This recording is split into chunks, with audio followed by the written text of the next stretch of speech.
33 ans. J'ai créé la maison d'édition Les Archives Dormantes il y a près d'un an de ça à Saint-Brieuc.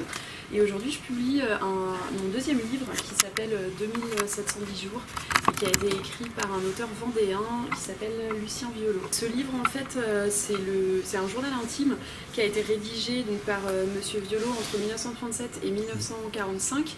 En 1937, il est parti faire son service militaire et en 1939, donc la guerre a éclaté. Il est parti du coup au front et il a rapidement été fait prisonnier et envoyé dans les camps de travail en Allemagne. Donc c'est un livre en fait qui décrit très bien le quotidien et les conditions de détention des prisonniers allemands en Allemagne entre 1940 et 1945.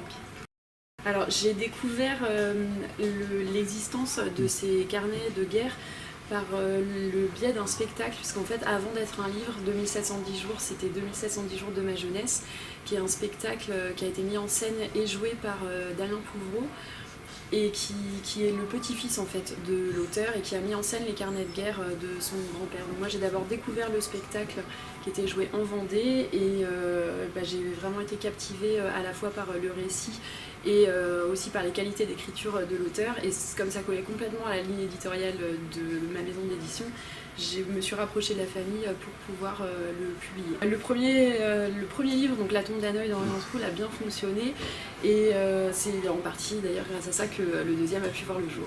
Il y a donc une séance de présentation du livre et du CD et dédicace qui est prévue donc, au Forum des Champs à Saint-Brieuc, samedi 29 octobre à partir de 15 h. Merci Léna Justin. Merci.